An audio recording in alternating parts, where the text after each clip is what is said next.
Hey, welcome. Thank you for being here. I appreciate you all very, very much. Of course, I do.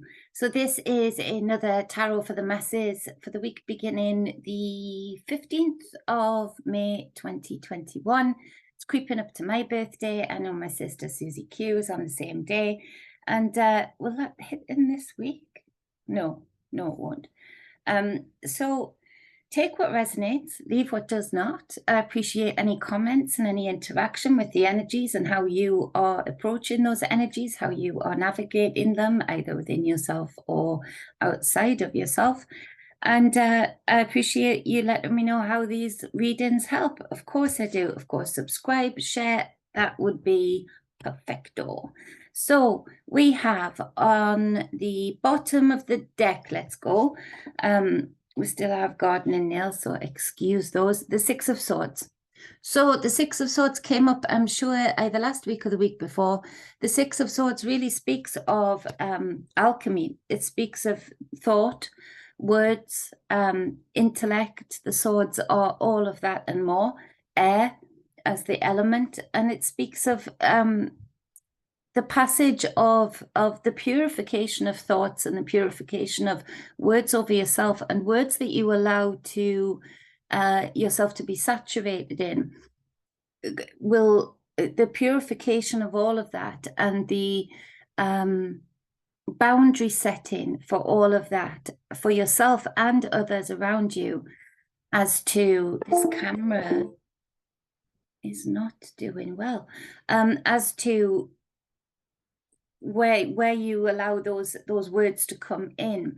It speaks of the achievement of alchemy in order to control those thoughts enough, purify those thoughts enough, purify the thought field within self in order to speak to the waters, to speak to the choppy waters that you've been on in the Five of Swords, let's say, which would be, nasty conflict, nasty words, nasty thoughts, self-deprecating thoughts. The Six of Swords moves you up into a space of a more open-mindedness, a close-mindedness in the way that you put boundaries up to the way that you the things that you let in, but also with that a openness, an opening of a horizon of thought forms, of availability of potential thoughts, and that being able to speak to your waters, your emotions, ultimately carrying you to a more serene space. For a lot of people, a physical movement can be seen with this card coming up regularly. And so it speaks of changing your environment, but it's your thought environment first, how you structure that thought garden, what you plant in it, what you allow to pollinate in it, what you allow to fruit in it. So yeah, that's the underpinning message of this, of it's alchemy, and it's the alchemy of purification of thought, and in order to infuse your waters with those more pure thoughts, with those more emboldened and powerful and strengthened thoughts. And it really is about the strictness of cutting out the debris of thought that we have around us right now. There is so much debris. It's speaking very much of the way that the powers that be know the cycles very much so. They have a masters at beck and call to watch the astrology, to watch the energies, to watch the frequencies, to know the cycles. And so they actually get a step ahead in a way. They get a jump ahead in that they are able to saturate us, knowing that stuff it's part of the cycle, ready to be just thrown out there, to be known, to be seen, to be heard. So they saturate us, and what is happening is that it's being sort of normalized to people that we live in a crazy world and crazy people are in charge because of that saturation. So where it can feel where it could have felt good and had its place previously, sharing the constant truth bomb, so to speak, it actually, with wisdom, with the Six of Swords, you sit back and think, but how much of am I being a part of actually saturating and distracting the masses, and therefore normalizing the behaviors of these powers that be and those around us. So it's moving out of that Five of Swords very definitely into the more serene space of, this is an individual journey in a collective space, in a connected space, and all I can really fully master here is self, and mastering thoughts, mastering air element is so powerful in alchemy. For any other means of alchemy that then come after that, it's an important foundation. So going into the reading, and I'm going to try and be a bit faster, but that Six of Swords is very powerful, very on point as to which direction are you going in. Are you going in a direction of further distraction, getting no further ahead, ending up in conflicts, thought wars, word wars online? Or am I going to purify these thoughts and actually be able to implement some of the good things that I now know are paramount? And so we go into the reading with the Justice card. Now, the Justice card, I'm sure, came up last week. And so we see the feather and fire being weighed on the scales here. We see the two pillars and the balance of the scales. We see the divine feminine moon on the top of the head, the horns, so to speak. And this goes back to what I said last week, in that Justice number 9. It's 9 is very powerful in alchemy. 9 are the field of all possibilities, as said by Tesla and Thoth and others. This is where it's still that externalized justice. People are still searching for that justice from the person who they feel afflicted by or affected by. Again, it's looking to the source of harm for reparations of good. That's not an equation that is going to work in order for people to be able to be in that Six of Swords energy. So again, that purification of thought and being able to find that justice within, in that you find your strength, you find your wisdom in the affliction that you feel you need external justice for, and from within it comes without. And very rarely does it come from never really, in alchemy it doesn't come from the source of the afflictor, of the abuser. It comes from that light within, that fire within, that spirit fire, the feather being the air, being able to stoke the inner flame, being able to release yourself and cleanse yourself and birth yourself from fire, from everything that hinges on things outside of you. And so seeking justice outside of you actually is a minor arcana to the major arcana card of justice. It's not real justice. It's actually fulfilling a need to have the reparation or the restoration be seen and heard by others. For a lot of people, that is that are seeking the serenity of the Six of Swords and then seeking justice. It's very much so a part of it that is tangled up with this energy is wanting to be proved right to others, to be proved that things happen to you, or that they happen to you in a certain way, or that this person is who they are, or they're not what they say they are, but wanting that proof. And again, you'll keep seeking that proof, you'll keep seeking that validation, and you'll never get it in a way that speaks to the serenity and the peace of the Six of Swords. You can only get that truly from within, with peace and serenity. You can't ever find that in a outside of self, you know? So we've got the Hanged Man, the Hanging Man in this deck as the next card. This is another major arcana right next to the Justice card. And so this really is about, it's hanging upside down. It's on the tree.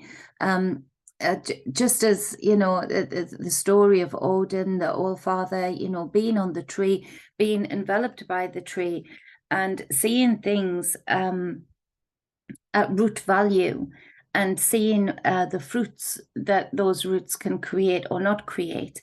It speaks of being able to see things from a different perspective, in that this is like a crazy mirror realm, in that everything is upside down. Everything is, for those that are aware, the cognitive dissonance that you see in people and around you is immense. And so this hangman, actually, you're hanging upside down, you're looking at it from a different perspective, in that some things that you've maybe gone forward as in a good intention, actually you've contributed to the very narrative of further control for the few and less for the many. You're feeding into the egos of those that are causing a lot of the harm, not just by the powers that be, but the grifters around you. So it's about reining it back in, bringing it back in, reeling that right in, to be able to stoke it from within, to be able to see that actually what is being accomplished here by me externalizing myself all of the time, nothing. A stalemate, actually a little bit of a step ahead again for the very things that you say you don't want in your life. It gives them extra value because you're still seeking them out. And so hanging upside down, knowing that you're stoking that justice from within, that you're seeking the justice from self, the release of these anchors and chains from self, to be as light as a feather and as hot as a flame. To be able to hang upside down and really get back to your roots, to reel it in, to see things from a different perspective. In the hangman, in the hanging dragon, we see now we have the 10 of cups. So with that being said, this isn't an easy journey, especially when you have not been guided, trained, or coached on the inner healing work. It can often feel like a backward step. You've been in crowds of people, feeling connected, feeling like you have a collective purpose, realizing that, whoa, insanity lies here. We need to reel it back in. A lot of people are finding that their circle has shrunk again. Now, to me, that is a great thing, because that is a physical manifestation on the outside of what you're doing on the inside. You're not seeking validation in numbers and numbers of friends, numbers of acquaintances, numbers of this, that, and the other. You're seeking the validation from within, and you're actually having a reflection of those that resonate with you on the outside. And that shows that there are few pockets that can hold strong. And this brings about alignment with this 10 of cups. It brings about emotional equilibrium. It brings a fulfilling life, a fulfilling home life, a equalized state in the home. And again, with that 6 of swords, that's such a beautiful and powerful place to have gotten to, for a lot of people, in an uncomfortable way, because it's so conditioned to seek that justice from outside of self. It's so conditioned to see things with just these two eyes and not hang upside down and see things from upside up, and, you know, from a different perspective. But when that is achieved, this 10 of cups comes booming into your life, where all of a sudden it's almost like a whisper rather than a boom, but the boom is sort of sonic within. It's a frequency that you'll feel reverberating within. And somehow, against all odds, there is a peace beyond all inner standing.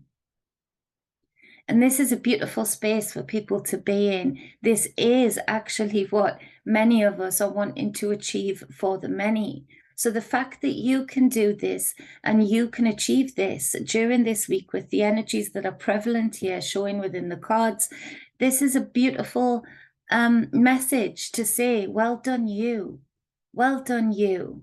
You know, to to know your purpose is to explore yourself and to not seek purpose and validation outside of self, but to be able to be aligned in the present moment. Whether it's chaos outside of self, you can bring the order within in any given moment. And so it really does speak to that shrinkage, but with that shrinkage, the counter part is the thought plane opening up, expanding, being able to see things more clearly. That song again, I can see clearly now, the rain is gone, keeps coming up in my head. So clarifying the Justice card, we've got the King of Cups. And again, this speaks to a balanced emotional state, being able to have an authority over one's emotions, knowing that the emotions are elements within, they are the waters, they are the memory, and there is you know, that they're revered here, that they're flowing, but they're not flowing in the wrong direction. This king has great discernment as to where he lets his energy flow through the body of water, where he allows that where the cut-offs and the branches of the stream that is created is always navigating where those are going, what seeds are they feeding, what harvest am I giving this water to.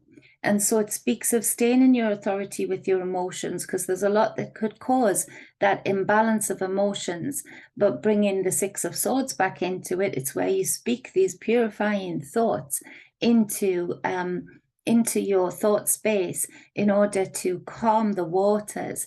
In the calm waters, the waters can then be directed far easier through the energy of this king. Now we've got the Death card, clarifying loads of major arcanas in such a small reading. The Death card clarifying the Hanging Dragon. So the Death card here, you see, it's the, funny enough, we're speaking about the henchman, the Reaper on Wayne's channel yesterday. Now, what does this speak of?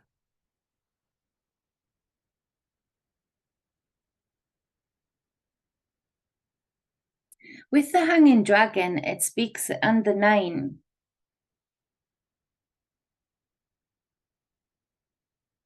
it speaks of a changing of the guard. It speaks of a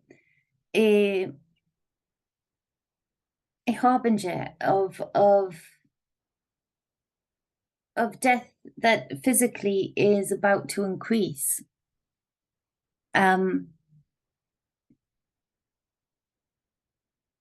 It does speak of a white rose, a sort of purification in of itself, and death being seen from a completely different perspective, in that death being made to be so final and so detached from many people's cultures now. Death is handed over to funeral directors. Death is handed over to nurses. You know, it's not within the family anymore. So it speaks of recognizing those that have gone, but also recognizing the space that creates and the opportunity that creates for bringing about the new. And it also speaks to a ego death with that Hanging Dragon, and a spirit death with that Hanging Dragon. And with that Justice card, that speaks very powerfully, and the King of Cups speaks very powerfully to many of you finding a way to really find that everything clicks. It's sort of just your elements and the alchemy that you can achieve within your own elements is accelerated. You really are sitting on the throne as that king with your elements. You really are navigating the boat with that Six of Swords, speaking to your emotional body. You're really bringing it within with the Justice card and stoking that spirit fire. With the air of the feather that's on that card, bringing about that alignment of the Ten of Cups with the clarification of another king, the King of Pentacles. It also speaks, of course, the cycle change regarding Charles. The King of Pentacles is earth, possessions, things, the earthly plane, business. So it brings about a certain alignment regarding the royal family, an alignment of through the waters, the spirit is carried through.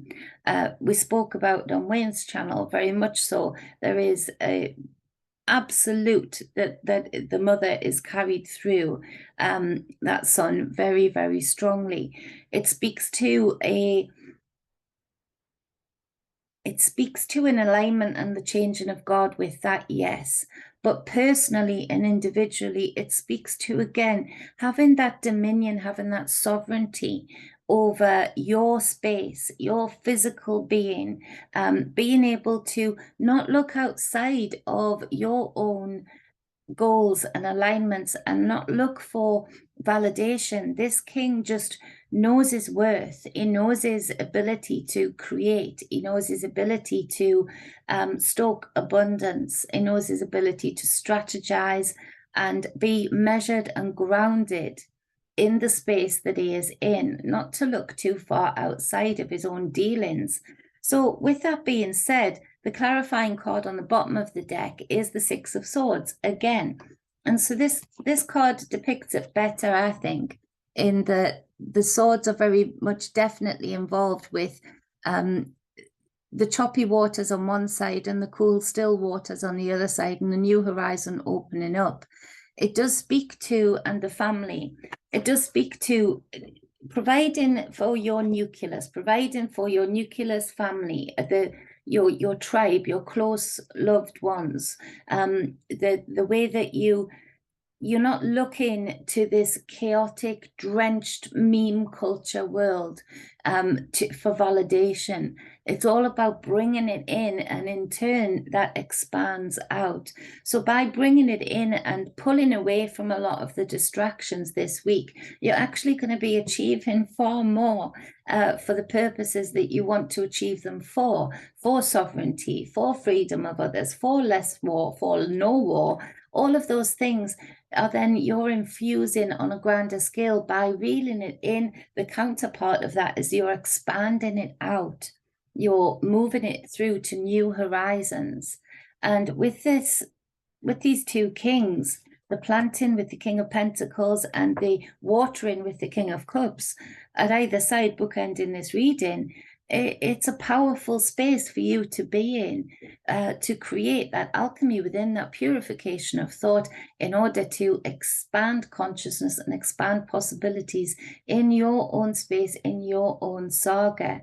So I hope that helps. I hope that gives you some measure of the energies that you may encounter this week. And if you resonate, of course, like I said, comment, share, subscribe. I appreciate that. Thank you to all of the newcomers. Thank you. Wholeness to you all. Make it your own. Ride these energies. Explore within yourself. There's a vision coming in of a woman dancing, single, and sort of half wishing that somebody was there just to witness the glee, the joy, the skill set of the dance. But then having this realization of, oh, there's a little spider there. But then having this realization of, there's so much of me to watch me. Feeling your spirit actually watching you, and feeling joy and feeling glee at the sight of the physical body dancing. There is the soul connection. There is that tribal connection of soul brothers and sisters watching you and taking part in your glee. I'm just taking note of where that spider's going. I've lost it. Never mind. So make of it what you will. I appreciate you all. Much love, much balance, and wholeness. Mwah. Oh, there you are. What about outside?